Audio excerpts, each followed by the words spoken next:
G'day everybody, my name's Roy Murray Pryor. I'm a changed career professional living in far north Queensland. What I'm going to talk about today is how we might incorporate some of the principles. You may have heard about behavioural economics and stuff like that. And so there are a whole range, most of the theories that behavioural economists are starting to use are theories that we in Extension have used previously, or at least some of us have, and some may be aware of some of these ideas. And I'm going to talk about how you might make use of some of these theories in your own extension activities.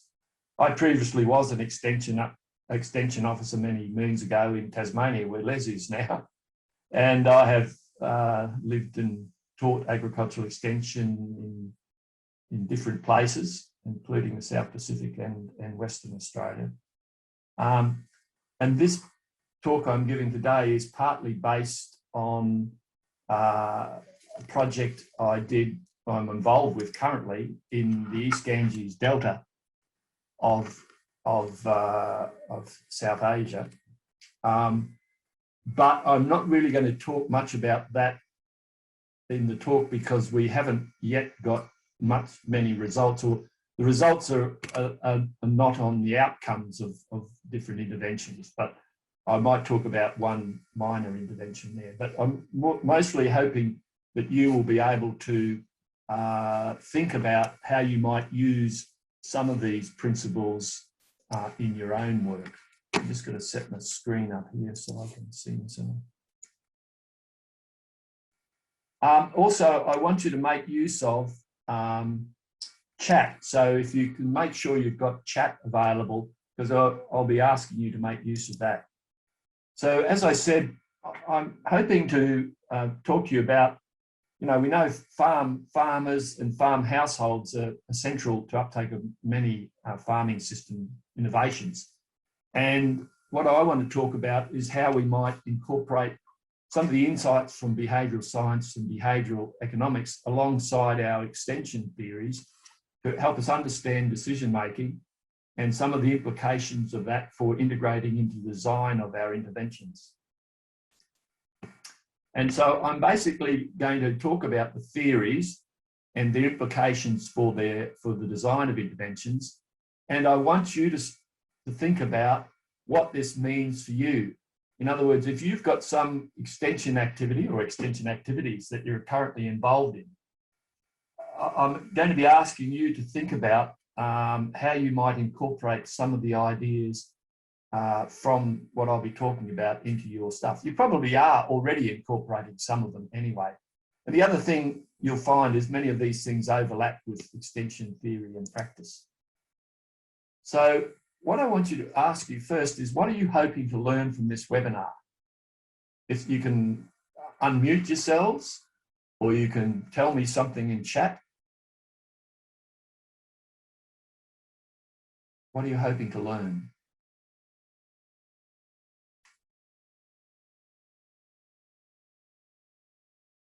Any comments? Somebody's typing.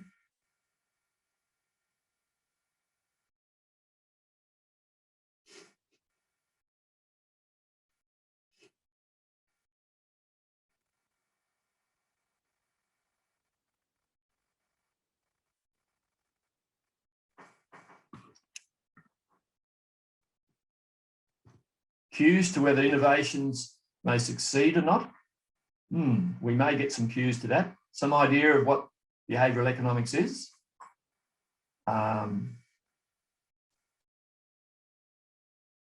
What part does economics play in all the influences that drive decisions? Yes, we'll talk a bit about that.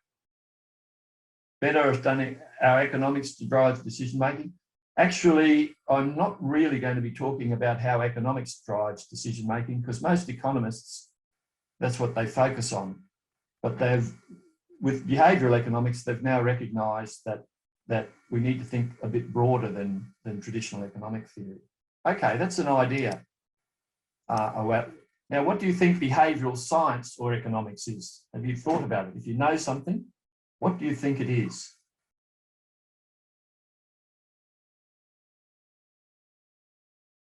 Another comment was examples of application in Australia. Well, I'm hoping new people will do that because there haven't been many examples of behavioural economics applied in Australia. When we put this project up to ACIAR about 5 years ago, we had to struggle getting them to accept it had anything to say. Actually, people have been using some of these principles for a long time. They just haven't called them behavioural economics principles.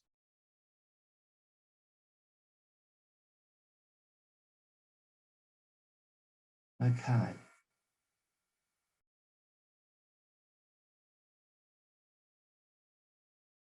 To just give you a brief idea of what behavioural science or economics is, you may have heard about nudges. And this is a comment by Homer on nudges.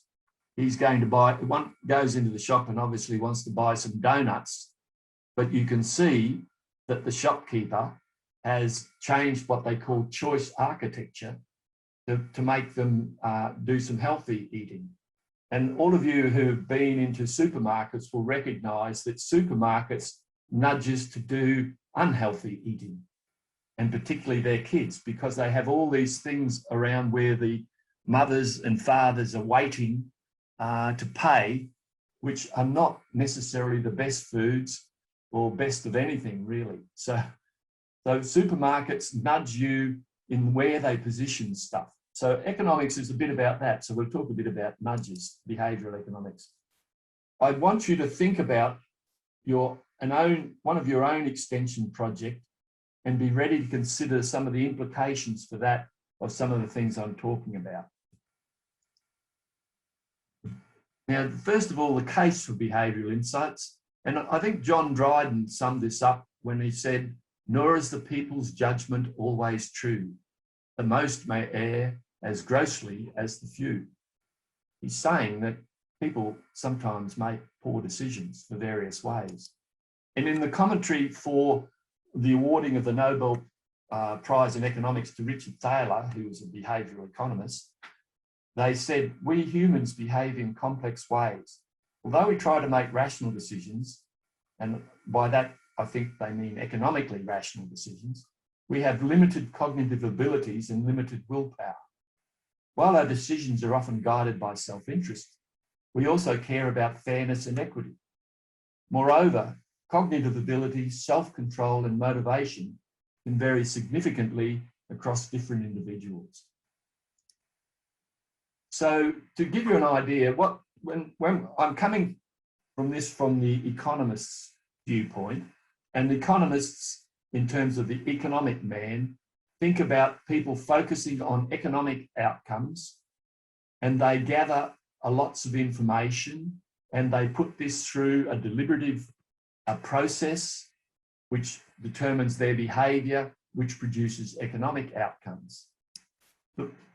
But people don't really behave like this, and Herbert Simon, who was also an economist, developed the concept of satisficing and bounded rationality back in 1955 in one of his papers. And also now we have, well, Tversky and Kahneman, but Daniel Kahneman has got a recent book where he talks about two systems thinking.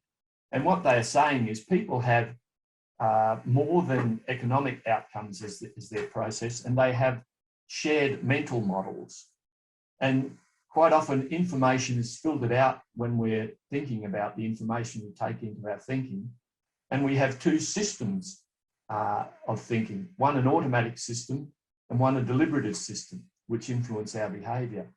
And interestingly enough, in the early 90s, when I was doing my PhD thesis, I was going to use the economic theory of behaviour.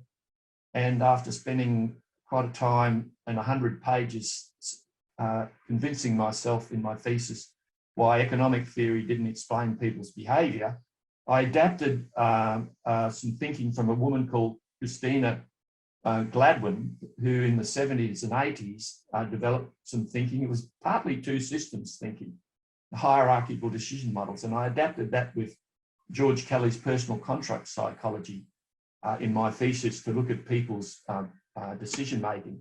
And that's a lot similar to this model here, misbehaving person.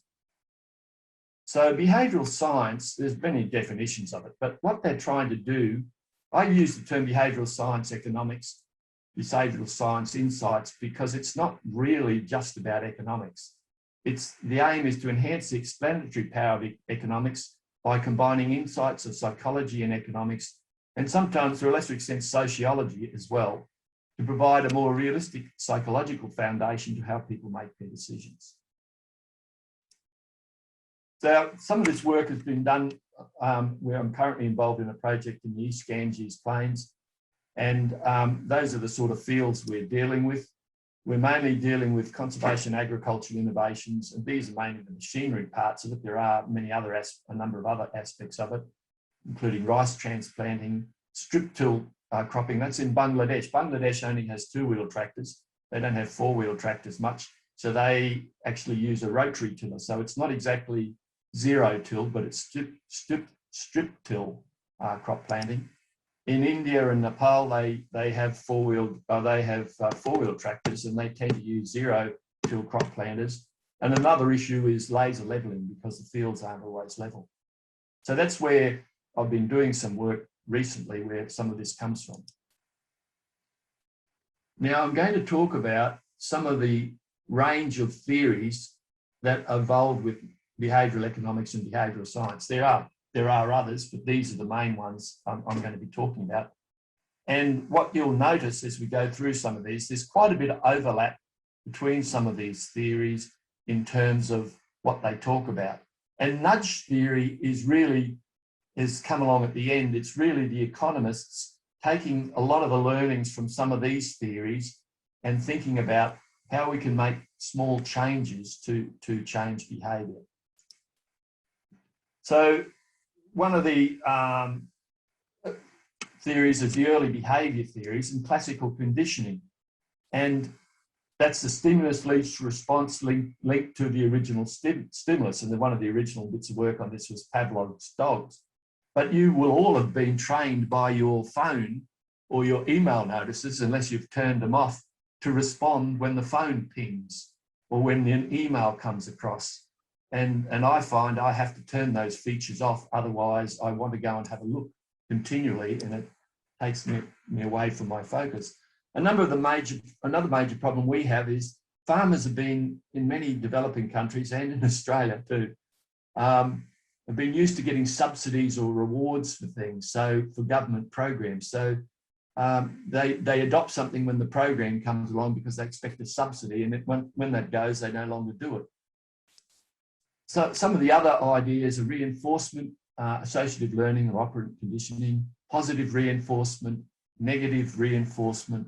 Positives are rewards or praise, negative removal of a threat of regulation if you adopt a conservation policy. Some of the reef programs have been designed around that idea. Another one of the punishment idea, you fine if you pollute, or the mutual obligations for people getting benefits from the government. Interestingly enough, I saw some recent evidence to say that the mutual obligations thing doesn't lead to better outcomes. In fact, because and self-determination theory says that it's less likely to work. And so you need to be careful about how you use some of these principles. They don't always produce a better result. Another one is a negative one, removal. So the COVID, where you remove a choice, if you fail to adopt the pollution or conservation measure, you're not allowed to do something else. Well, they're thinking about with COVID travel. If we don't take the injection, we may not be able to travel or may not be able to do some things. So that's a version of that. So what some of the implications of this for extension, adoption and scaling is we need to overcome the handout mentality associated with projects. We need to include public praise and acknowledgement for adopters. And we might use micro incentives to encourage change of behaviour. What I want you to think about, what are some implications for your project? If you can think of one, just comment back to me quickly or put a quick comment in chat. How might you make early behaviour theories? How might you use them to encourage change in what you're doing?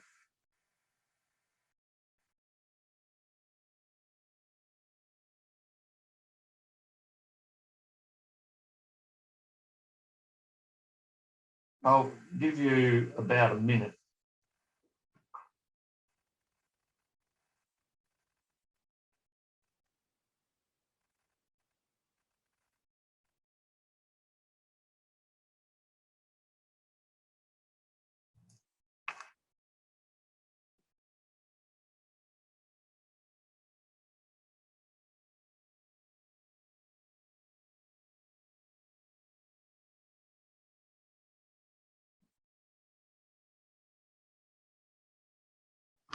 Someone's asked how micro incentives may be able to be used.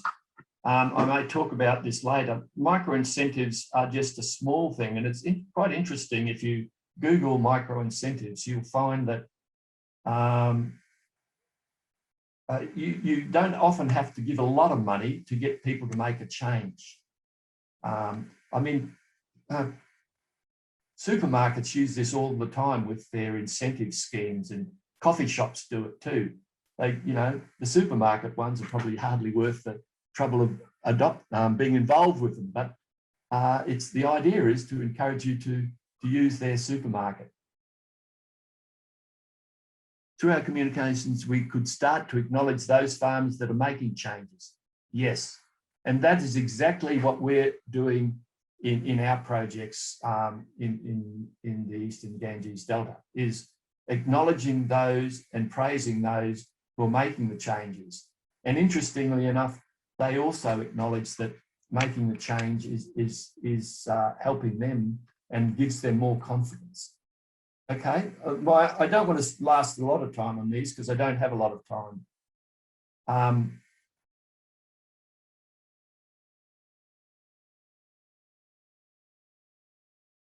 Some people, yeah, this is a comment that unlikely to make anyone change who isn't going to anyway.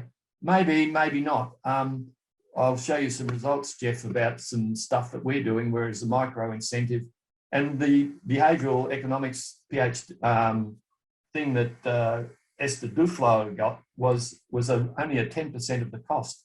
A micro incentive increased the adoption by quite a considerable amount.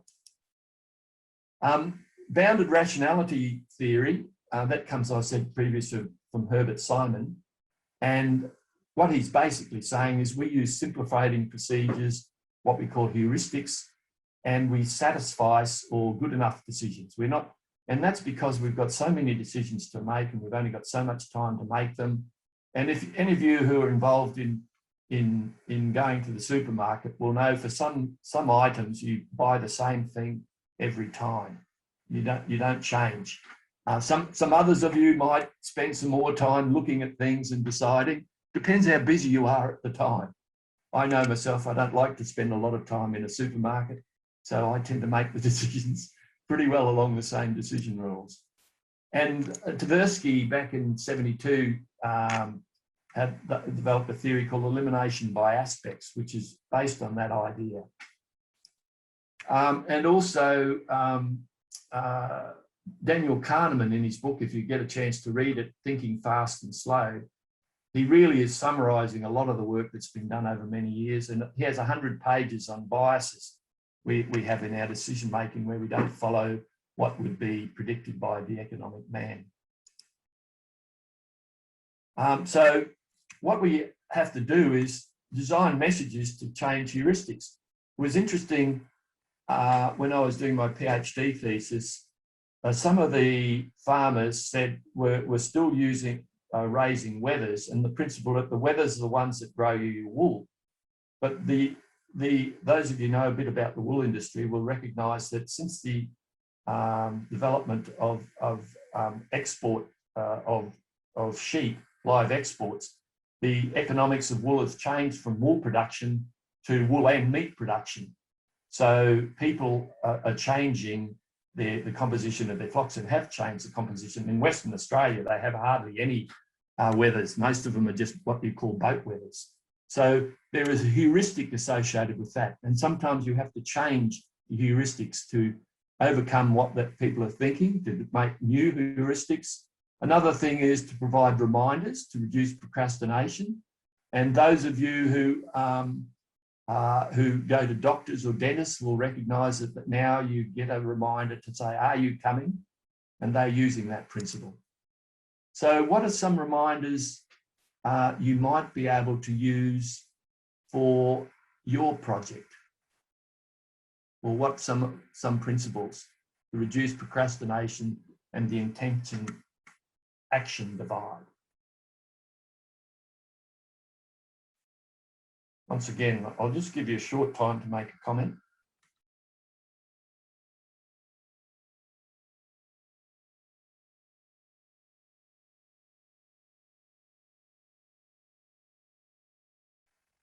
Yes, a reminder that the field day is on, and you're probably doing that already.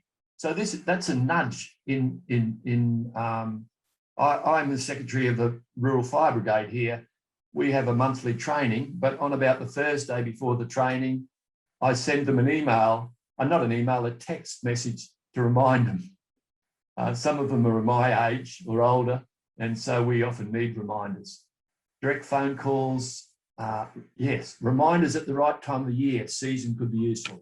When I used to do a newsletter many years ago, at particular times of the year, there were things I would focus on that were related to that. So those are some of the things you can use. The other theory is, another theory is prospect theory by Kahneman and Tversky. And they say that people frame dollar outcomes as gains or losses, and they're more averse to a loss than the equivalent gain. So I want you to ask yourself, if I gave you the choice of being involved in a 50-50, in other words, coin toss, between the option of 10,000 or zero, and you'll know the expected monetary return from that is $5,000, and the second option is 15,000 or minus 5,000. The expected monetary value of that is 5,000. Which would you prefer to take? And most people are not interested in losing money. So they will take one that doesn't lose them the money. And so there's three parts of the prospect theory, is that we evaluate relative to a neutral point, reference point, which may be the status quo, may be what we expect, or what we feel entitled to. That's one of the reasons why some companies make it illegal for you almost to tell your colleagues what you're being paid. And the reason they're doing that is because they know that if you will evaluate your salary relative to what your colleagues are getting, and you'll feel upset if you're getting less than them. And so what we think about is outcomes greater than the neutral reference point of gains and less than neutral reference point of losses. And I've already said people are loss averse. So people often are risk averse to gains, but risk seeking over losses. So if you're going to make a certain loss, some people will take the chance of it rather than, a bigger loss rather than not being involved. Whereas similarly for a certain loss, similarly for a gain, they will probably take a certain amount.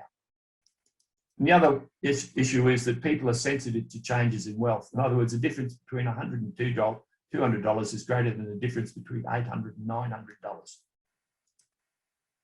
So the implications of that is you need to frame benefits as foregone gain rather than a benefit. So in other words, you say, if you don't adopt this, you're likely to lose so many $1,000. And also to avoid negative or fear-based messages in extension. I know in politics, they use negative or fear-based messages, but in extension, it doesn't tend to work so well. So what are some implications of that for your project? Think about what is the message you're trying to get across, and how can you frame this?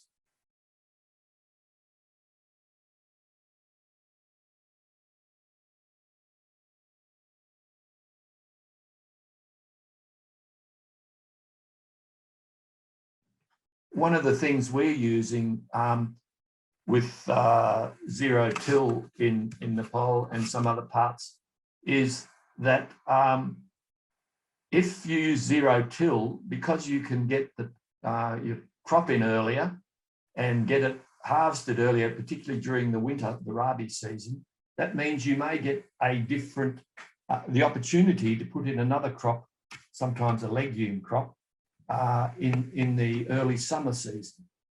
And so we are framing that, as if you don't do this, you will lose the dollars of getting that crop. Someone said, I'm keen to hear if anyone is doing this framing well with biosecurity messaging. I don't know, but I'm sure we need to think about that. Get them to work through what the change looks like in their own business rather than someone else's doing the economics for them. Yes, yes. They have more buy-in, and that's a good part of any extension. Someone said, is the difference between, not finished. Okay, I'll keep going because there's a lot of stuff in here. Really, I'm only giving you an overview, a very fast overview of this stuff. So if you're interested in it, you'll need to do some more thinking about it. There's the dual systems and two-stage processing theories, which have been made famous more recently by Daniel Kahneman, but have been around for a long period of time. Marketers have long recognised that they need to get you in when people are actually changing their decision. So there are points in people's decision making where something has occurred that means that people are interested in changing, and that's when marketers want to catch you. In the US, they did this by giving you freebies. You know, you'd get 2 for 1 or something. So they'd hand out all these freebie stuff. We don't see that so much in Australia, but in the US, the marketers are really focused on trying to get you, because once they realise once you've changed that automatic thinking, they've probably got you for a while, providing that you like the product that they've got. So system 2 thinking is controlled, slow and conscious, and that's for more important decisions where there's heightened relevance and others are holding you accountable. And it was interesting in my PhD thesis, farmers, the wool industry people were making their marketing decisions for the wool using basically 3 heuristics. And they didn't really consider it that much. I haven't got time to go into what those heuristics were, but it was seen as an annual decision. It was an important decision, but it's something they'd made the decision about how to make it, and so they use the same process every time. So what you've got to do is try and get something to trigger a change in their decision. Something has to trigger people to take notice if you're going to change these decisions. So we need to tailor our messages to trigger system 2 rather than system 1 thinking. It's not good enough to let people keep on going, because there's so much going on with farmers and everybody else. There's all this stuff you see on TV and everywhere else. You've got to get them to pay attention and to develop and promote revised heuristics consistent with their needs. So you've got to get their attention and get them to use other heuristics. Previously, I've talked about this. It's the same principle. So, implications.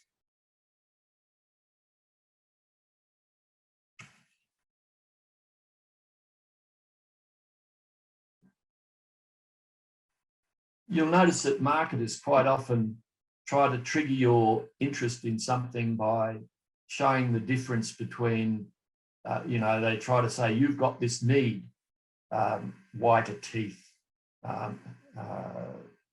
In the US, it was never amazed me how many ads there were to loosen your bowels, to overcome constipation. It obviously was a major problem in the community, and marketers realised they needed products to meet that need and trying to reinforce people. So you've got to trigger people to pay attention.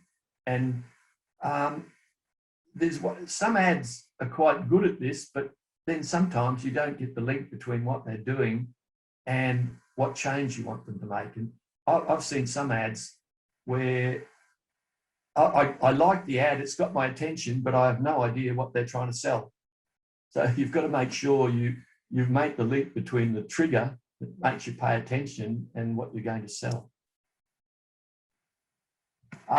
Another theory is social, or a combination of social cognitive theory or social learning theory. Bandura, 2004 is one of the things on that. And we learn through consequences of actions in two ways.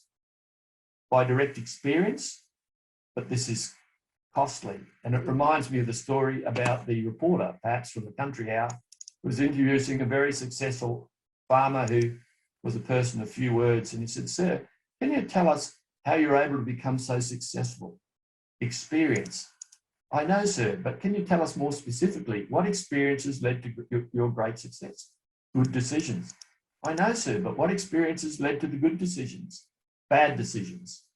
So what we have to recognise, and one of the issues for us in the East Ganges Delta is that for small farmers, rice is their subsistence crop, and they can't afford not to have enough rice for their family to eat. So learning from they can't afford to make a bad decision. So we have to use social modelling or something else to help them overcome that issue. Another thing is perceived self-efficacy, control and agency. Whether people believe in their ability to control actions and events, and we can use success, social modelling, social persuasion, and think about the physical and emotional state. Some of you may be familiar with CASA change, knowledge, attitude, skills, and aspirations. Aspirations is really about self-efficacy. Well, it could be about the next one, which is collective efficacy as well. So do you have shared beliefs in your collective power? And they can be mutually reinforcing with self-efficacy. Also, goals and aspirations. And we must link them to explicit plans and strategies. So some of the implications is we use messages and processes that focus on improving self-efficacy. We facilitate, and this is what we do in Extension all the time, building group efficacy to overcome social constraints. We get farmers to set clear, realistic and achievable targets for change. So we talk about goals and expectations. I mean, one of the things many years ago in Tasmania when I was in the dairy industry, when we had our discussion groups, we'd open during the season when they were milking, we'd open the discussion about what their cows were peaking at in that week. In other words, how many kilograms of butterfat were they doing? And we had targets for that. And the farmers had targets for that. So that began the process of having them thinking about where they were going. And then, of course, quite obviously, when people had success, they got peer acknowledgement, which builds their self-efficacy and aspirations. So think about your project. How might you make use of some of those principles?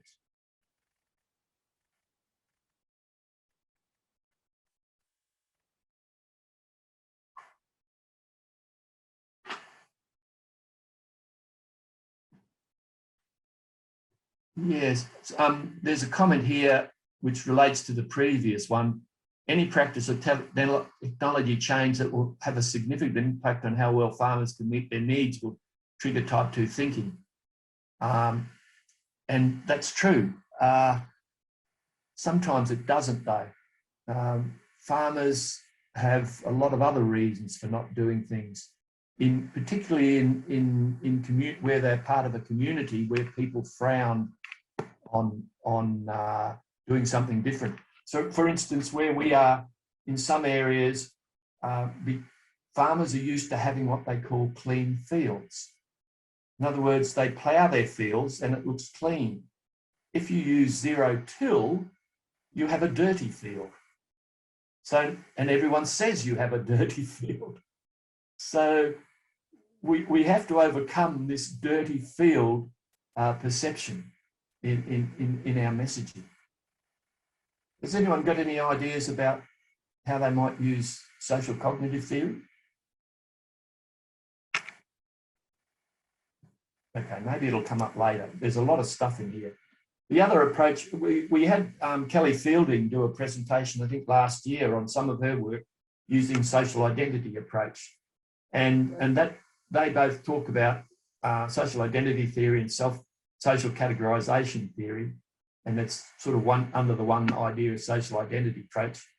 One talks about in-group relations, and the other talks about the intergroup processes.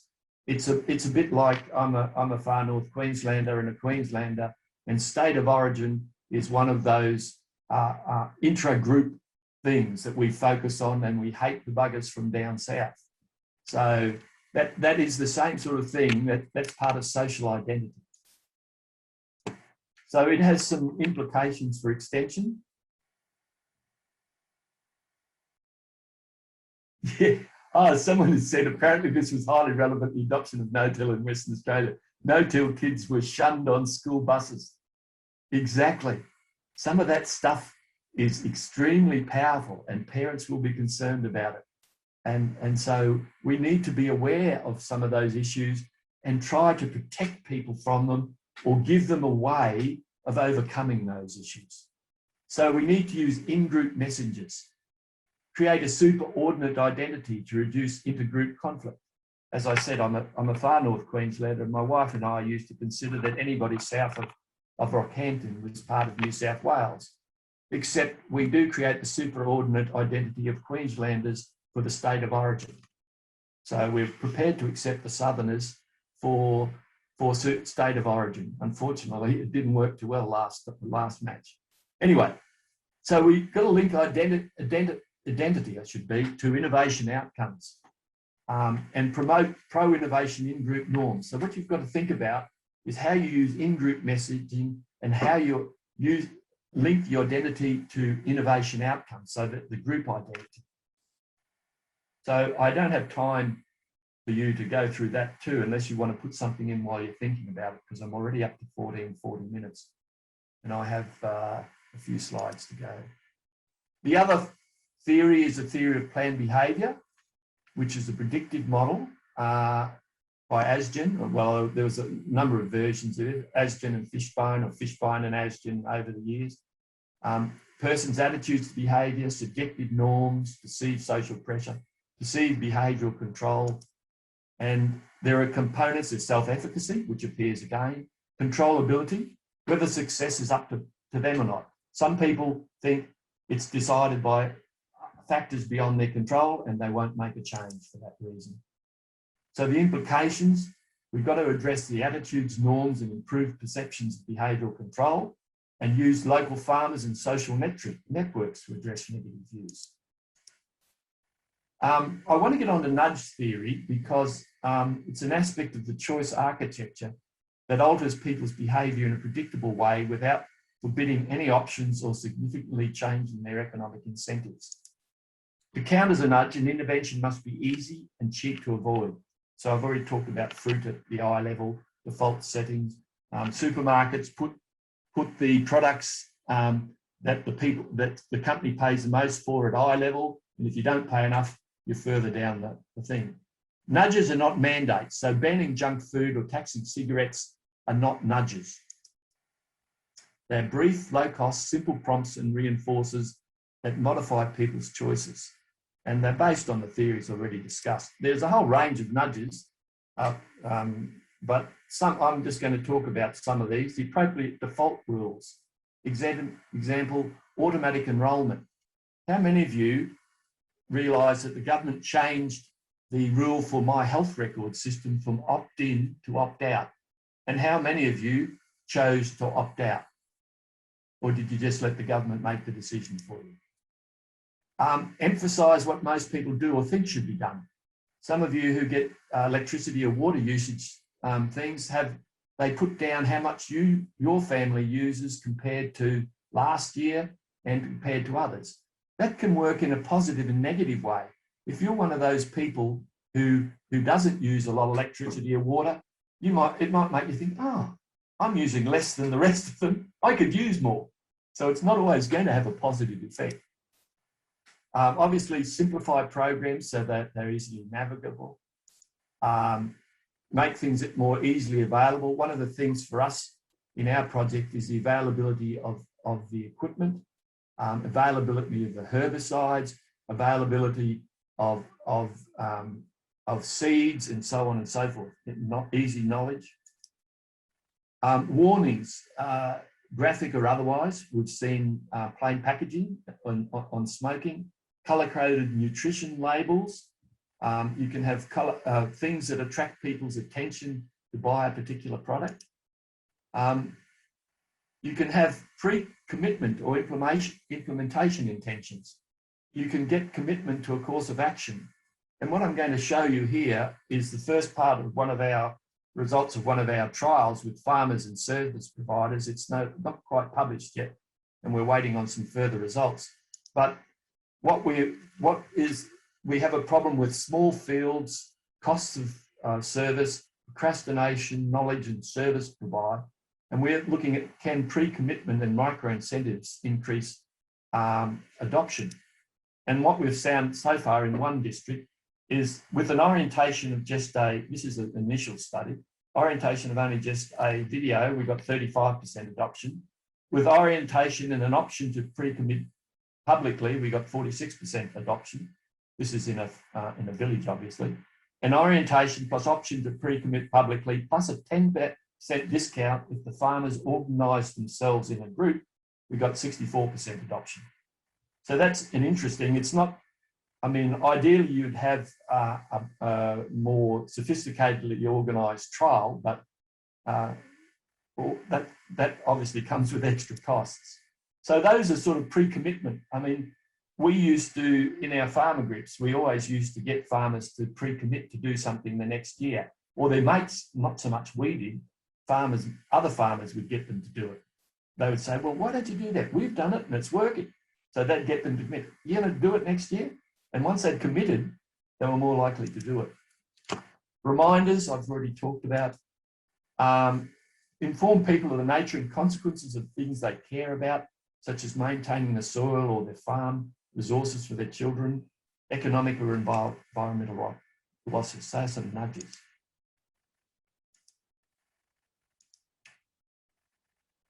Can anyone think about a couple of nudges you might use? Just quick ones.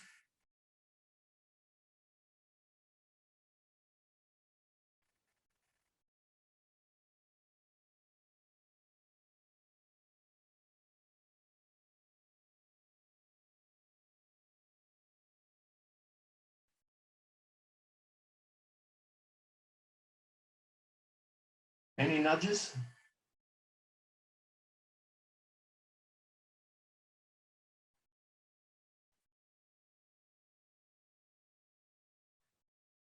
Okay, well, maybe some will turn out. There's a model, I won't go through this in detail, but for BI-inspired interventions, this is just one model. It's not the only model. We're sort of following this model. The DRIVE model, define, research, work out what's going on, what's causing people's behaviour, identify and evaluate suitable science-backed solutions, validate, design, test and validate tailor-made behavioural interventions using randomised controlled trials, and execute. Realise reliable change by executing tested interventions. Someone has said here, share seasonal calendars as a prompt to good practice. So that's a nudge, right? It's a good little thing, a seasonal calendars to get people, and you see them all the time. So that's nothing sophisticated, but every little bit helps. That's what nudges are about. I just want to comment on randomised controlled trials. Behavioural economists love randomised controlled trials. They're regarded as the gold standard of intervention evaluation. I'll put it in brackets, but it often involves the expenditure of a lot of gold. And I have some ethical issues with use of randomised controlled trials in some situations. One of which is that the people who are the control miss out, and yet they help an important part of what you're doing with them. So you have to find some way of helping them. It's a whole topic, other topic for discussion. So just some final additional insights. I like this at one of the behavioural economics things. They said systems trump programs. And this is so true. Wicked real world problems, you know, you can really focus on changing them just by changing a program. What was really interesting, the land care movement in the 80s and 90s, I believe, led to a decline of top-down approaches and the emergence of participatory empowered approaches. But since then, there's been a return to top-down approaches again.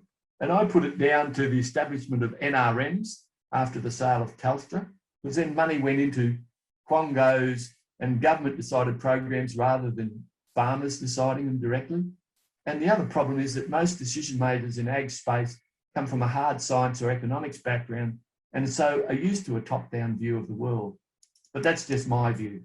So sustained change needs engaged individuals, organisational infrastructure and political opportunity. So we have to recognise when we've got difficult real-world problems, they're not going to be easily changed just by a minor change to a program. And this finally, some principles from behavioural science insights from the World Bank book, Mind, Society and Behaviour. Most judgments and choices are automatic. People think with mental models, and how they think often depends on what others think around them. In other words, they're often shaped by the economic relationships, their religious affiliations and social group identities.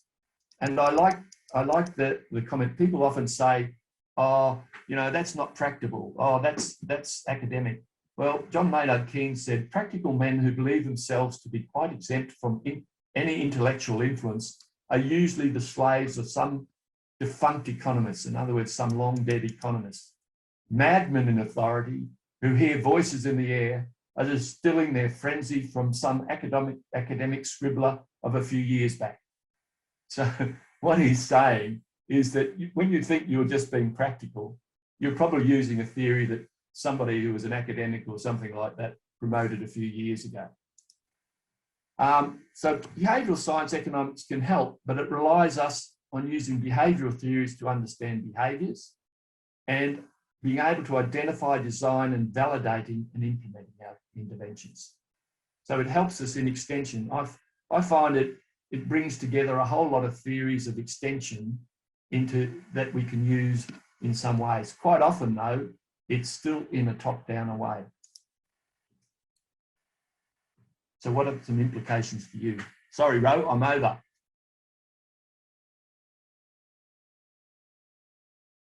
Anyone got some comments or questions?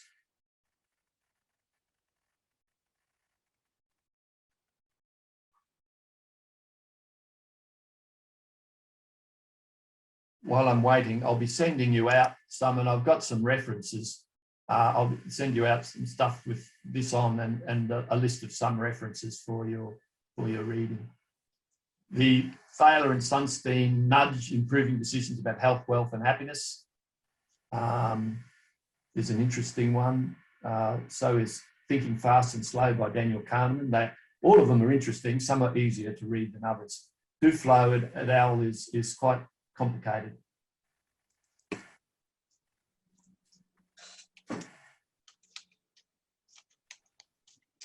You can unmute yourself and ask a question or make a comment. Hi, Roy.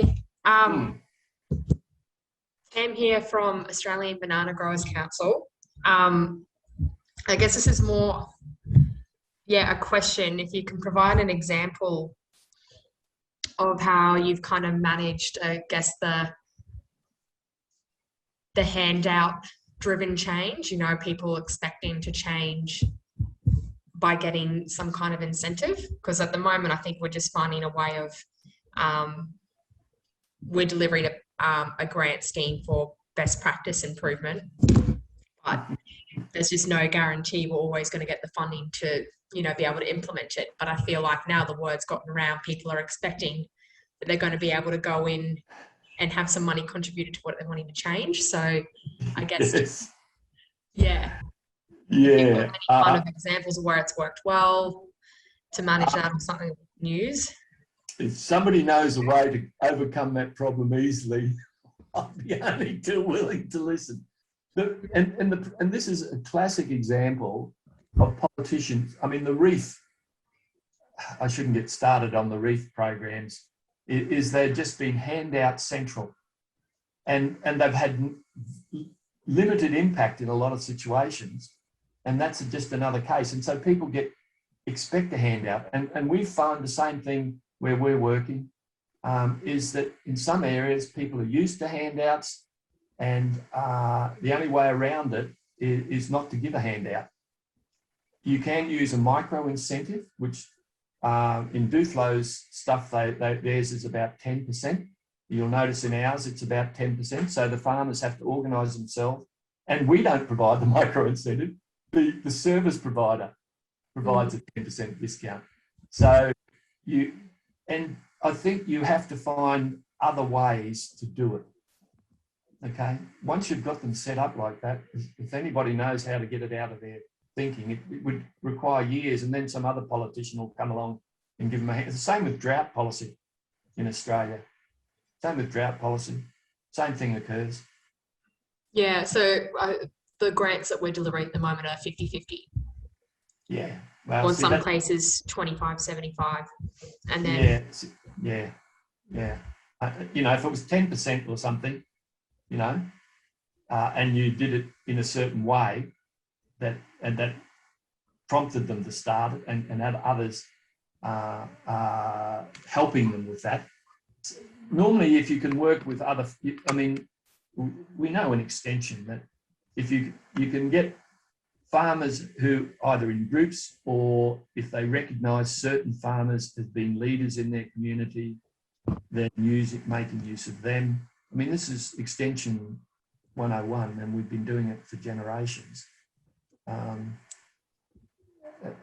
you don't often, if you've got something that's in their best interests and they can see that directly under their conditions by other farmers in their conditions, they will do it.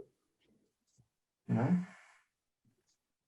Peter Long's here. One of the things we were recommending is that we need groups of farmers in the reef, along the reef thing, who can help develop technologies that are economic and meet farmers' needs, and they will be the core of the people helping, you know, promote those ideas. But unless you have those core of farmer-driven, I mean, the thing that someone mentioned, the no-till farming in Western Australia, the most amazing thing there was the No-Till Farmers Association. They had, I think, I'm not too sure, I think it was 1,000 members out of 6,000 commercial farmers in Western Australia. They drove the no-till development in Western Australia. It wasn't the scientists. The scientists helped them, but the farmers said, some of the farmers said this was good, and they drove the process. Another question? Pickering, yes. Someone's mentioned what Pickering and others are doing. They're using these principles in the reef space. I haven't seen any. He's published a couple of papers, him and his team, in Rural Extension Innovation Systems Journal. I haven't seen any of the results. Maybe Peter or somebody else knows what John Pickering and his crew have been doing lately. Has anyone got a comment on that? They're using those principles. And if you go to the journal, I think it's in 13 and 14, there's a couple of papers by, not 2013, volume 13 and 14, but I don't remember if it's number 1 or number 2 in each of those. You will find some stuff by John Pickering and his team in there. Somebody else?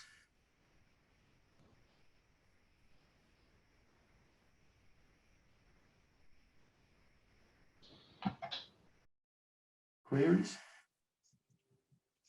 All happy? Going.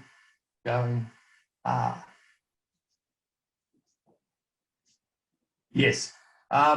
Janet, it's 2018 paper, volume 14, number 1, and it's number 8 paper. And he has his earlier paper in there from 2017, it'll be, because it's 13, I can't remember, I think it might be number 2. So John Pickering. It's in the chat. There's a link to it in chat there.